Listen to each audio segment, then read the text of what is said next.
I don't really dig that deep, to be honest. I don't really dig in anybody's personal shit like that. I'm more so observational, and that's why I said just this particular conversation this morning, man. I didn't understand why do men have to be linked to insecurity when it comes to money. And then the ladies started to say some natural hypergamy type shit, which I don't know where in this God green America are black women walking around naturally hypergamous. Like, if you means you are naturally hypergamous, that means that you was reared from a family that's hypergamous. Dr. Hubbard, can I push back on that a little bit? Um, I so mean, yeah, thank you. I think hypergamy has always existed in our community. I just think it looks a little bit different. So, for example, your grandmother, when she was 18 and it was mhm. time for her to look for a husband, if she had the choice between um, the uh, the ditch digger,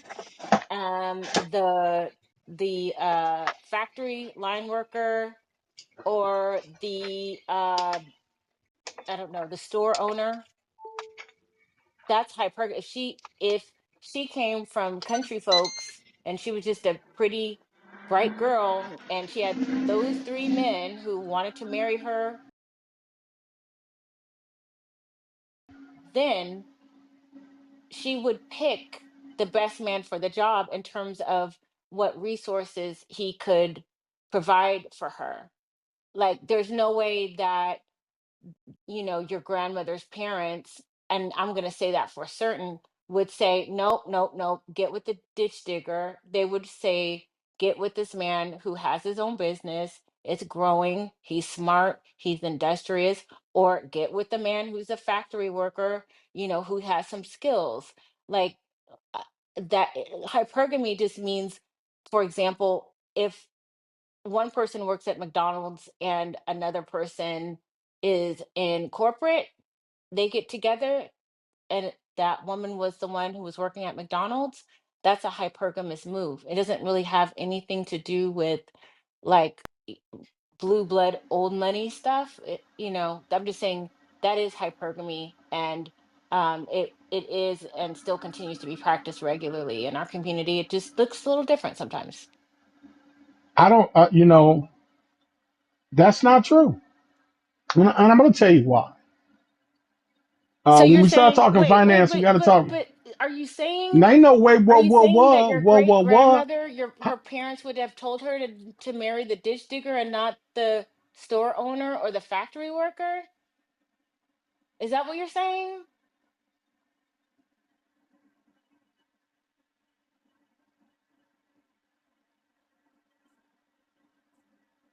I'm gonna try this one more time. How did you know what I was saying? What I'm saying, and I didn't finish. And you started with I don't Help me out. agree.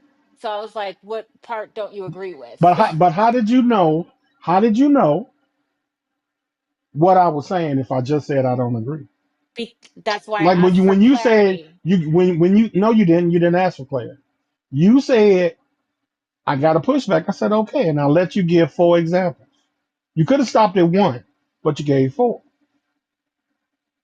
So now I don't agree, and I'm about to explain. But you said you spoke for me. See this is what I'm saying here. Bread was 18 cents, and we as black folks didn't have a choice between a ditch digger or a store owner. We didn't have no choice. And then the store owner wasn't making no money. The store owner wasn't making no exuberant amount of money. Like the conflation is wild here. We're in a modern day society, and we didn't have a history of hypergamy. That was survival. If you telling me that we had a class of men that was going to take a woman and put her in another class just because he was a store owner when black people was marginalized as a whole, because hypergamy is about taking a person to another class.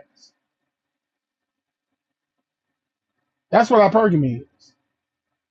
So when you say our grandmothers, you're talking about 70s and 60s. So what upper class Negroes was moving around in the 70s and the 60s that was going to take a woman, a black woman, to another class outside the class she was in. Because see, we stopped at money. I don't know why. I don't understand it, but we stopped at money. But what didn't no black man have? No wealth sitting in no trust, no assets. I don't understand how when any other discussion about accounting or anything else like that, the wealth sector, that means they have money accumulated, circulating, they got cash flow. They're not working class, they're not living check to check. So just dating up to somebody because they make more income than you doesn't mean they moving you to another class. That's what me and Curtis was talking about. That's what me and Curtis been talking about. Hypergamy don't mean you going to date somebody that make more money than you. They in a whole nother class. So this is what I'm confused at, Pink. I'm confused, Pink Pill, because I don't understand where women have this ideology as if we lived a life of privilege at some point. I don't know when black folks lived a life of privilege to move somebody in another class stratum.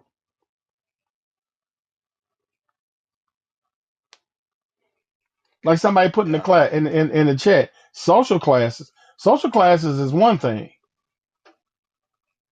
but we're talking about income because that's all I hear. I'm I'm a little confused. I don't hear social classes because we don't evaluate people on social class anymore. We don't value people on those type of values. I don't. But to say, but to, just to say though that hypergamy did not exist, it's simply untrue. I mean, we have the black blue bourgeoisie. We do have the talented tenth, W.E. Du Bois. Those type of people, those women most definitely moved hypergamously, and they did so mirroring in a lot of ways what they saw their white female counterparts doing, and that's a fact. Like you know, the whole thing about respectability politics going back there, and the educated blacks versus the non-educated blacks. Like, I don't know if we're going to change the definitions of things, that's fine, but like you're basically telling me that a portion in history that did not exist when I know for a fact that it did. You don't. I'm gonna say it again. The black bourgeoisie still was in their class. It was less than 0.5 percentile, opposed to the collective. So some black folks wanted to assimilate to whiteness. They was running in the mud, and they would be the first of. Lalita put the definition in the chat right about economic class. We don't have an economic class. We don't produce. We don't pass wealth on.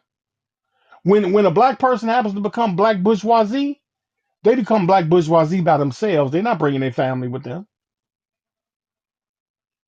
This is the thing I'm talking about. And then we and everything that we call value is an assimilation of whiteness. Everything that we evaluate each other on is based on the status system that oppresses us. Everything that we do, there is no cultural center.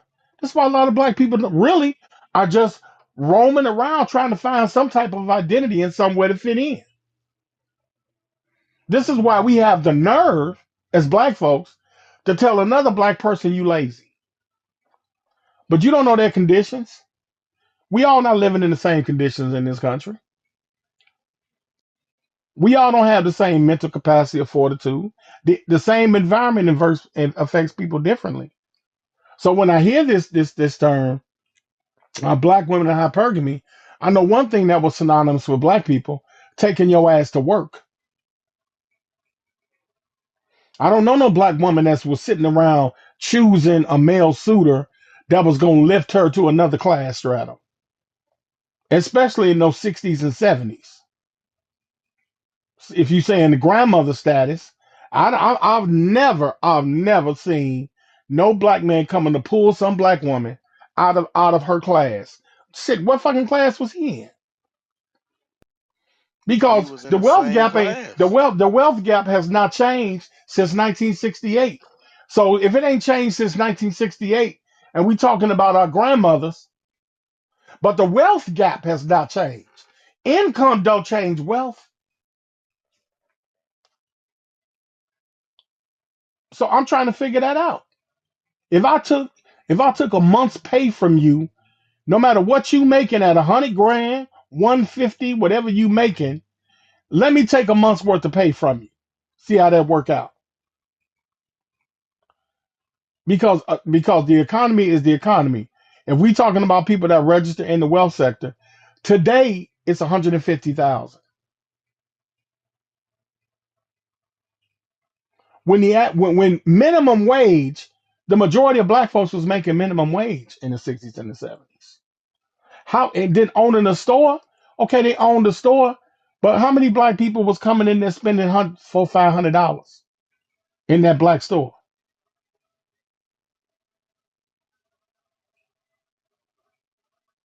How thriving? How many neighborhoods and how many black folks had enough money to go in there and make that store owner comfortable?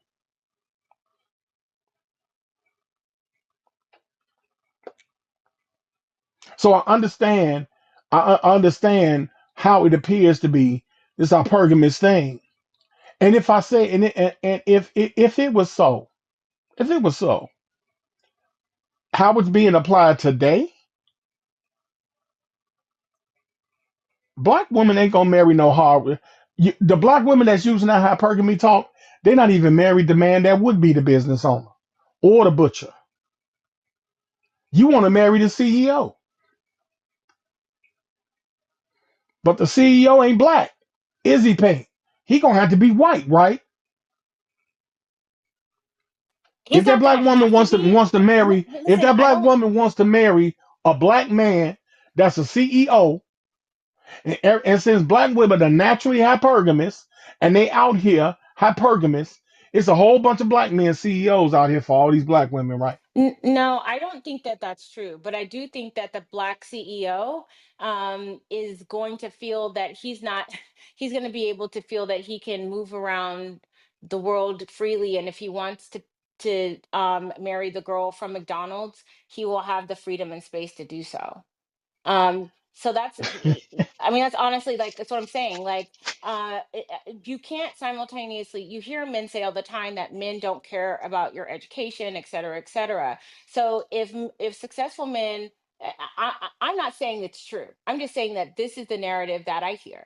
So if that's true, then there's a lot of space for black women to be hypergamous if men don't care about that kind of stuff. So um I personally think Curtis. that I personally think the definition of hypergamy is just marrying someone who's doing a little bit better than you. You know what I mean? Like that's something that is pretty natural and instinctual for all women to do. They're going to be looking for a man who can protect them and provide for them, and in today's society, it'll be financially. But these things, even before there was money, there was who was the partner that got picked that could who was the strongest, who could like plow the longest, or who could like hunt or whatever. Plow Like the longest. I don't know, I'm just saying like You whatever it trying to is. quantify plowing the field to I'm being talking about the hypergamous? strong. No, I am talking about before there was money. Before there was even money involved, women behaved this way. They chose partners based on like what they could, how they could provide and protect them, because they're thinking of their offspring and having enough resources. So even before money existed, women, regardless behaved in this way. Women, if you identify with what I'm saying, can you put a one in the chat? Because I do feel like I'm not. I Okay, feel like I'm hold not up, really Pink. Hold understanding. up, Pink Pill. You're not about to have a show up here. You're not about to have an episode of your podcast up here. We ain't finna do all that because you said plowing in the field. Then you want to talk it over. See, if you stop giving so many examples, we wouldn't make the mistake to say something like that. I also said But you said hunting. I you also said said plowing, hunting. even hunting. You I said equating hunting farming. to So I'm like, you a person who is pink pill, farming pink has to pill, plow, and they pink have to pill, plow. pink. They have to hunt. This is I'm saying before money was involved. These were the All right, all right, all right. Try to give her a shot, man. See, I really tried to give her a shot, man. Uh, Curtis, we now we talking about plowing fields, Curtis. We talking about hunting. Means hypergamy. None of that stuff she was using was an Hypergamy is example of talking about hypergamy. it's talking about another class. I'm not gonna go through this, man. See, this is the delusion, Curtis. We really think we on top of shit. I like Pink Pill. We really Bring her back up. I like her too. I like her too, but she not gonna keep running on and talking, man. And put a one in the chat and all that shit. That ain't how I run my room. Ain't no one in the chat unless I say so. I'm not gonna do all that with her, man. I'm not gonna do that. Because you know how we talk about people that talk about relationships, but you gotta look at their present relationship, right? The way you live your life is how you're gonna see the world, right? So I Nah. agree. Most people, yeah, So the way now we live our life is how we see things. I agree. if Pink Pill living the way she lived her life, is it shocking she would say hypergamy? No, it wouldn't be shocking at all because that's how she lived her life. Thank you. But again, like for people like for me, so I it's the majority of people that I know grew up in the Carolinas. We all have the ability. Hold on, baby. Hold on. We all have the ability to go back to our great grandparents, and some of us are great grandparents, great aunts, great uncles, different things like that. And I can tell you, down here in the Carolinas, our grandparents and great grandparents and great grandparents did not have an exchange of wealth. They didn't have any land. They didn't have any businesses. They were sharecroppers, most of them, and we worked what we worked, and we lived off of what we could afford, and everybody was working. Every man, woman, and child was down here in these Carolinas working in the fields and sharing. We had family gardens. We handed down our clothes. You know, we handed down everything that we had, but it definitely wasn't this hypergamous wealth that we're discussing right now. We weren't handing down land, houses, businesses, or or these high-born associations with folks to put us in places that you would call another class. Absolutely not. And so while that might be her anecdotal experience, black people collectively can have never been hypergamous. Like no, how many people in this room can point to their great grandparents or great grandparents and say that they handed down a whole bunch of wealth to your mama and your daddy? But we know that, Cal. We don't have to reiterate that because that's not my job to validate that when history speaks for itself.